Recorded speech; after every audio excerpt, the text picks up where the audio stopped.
și mă gândesc, Doamne, nu știu cum să-i mulțumesc, cum să-i mulțumesc pentru tot ce a făcut. Mi-a dat curaj să devin cine acum sunt, că m-a întărit, fată, mergi înainte. O să ai parte și de fapte, nu doar de cuvinte. Orice ar fi, voi fi aici mereu. Știi bine, te poți baza, ai sprijinul meu. Mi-ai dat, Doamne, tot ce mai frumos nu se putea.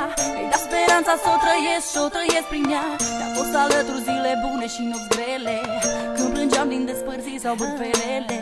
De mici copiii ea mereu mă apăra. Acum că-i mare e ca și mama mea. Mă alintă, mă răsfață cât se poate și dă și păm să mă trezesc la realitate. Cazi, te ridici, tot ce zici e răbdare. Plângi, te distrugi, vrei să fugi și te doare. Dai tot ce ai și ce n-ai, totuși pare că nu te descurci să le pui lumea la picioare. Acum văd, a venit și rândul meu să am grijă de ea așa cum m-a făcut ea mereu. Și nu pot, Doamne, mâinile îmi sunt legate.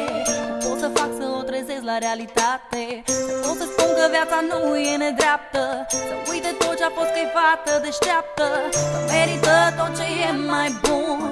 Trecutul e trecut, viitorul contează acum. Dacă aș putea, i-aș da parte din mine. Vreau să o văd zâmbindu-l de fericire. Să spun, hai că putem să o luăm de la capăt, să dăm peste amintiri așa doar întreagă. Că astăzi ca să te ridici, mâine trece. Să-i amintesc că unde-s doi puterea crește, că împreună trecem peste tot, că o prietenie trece și prin foc.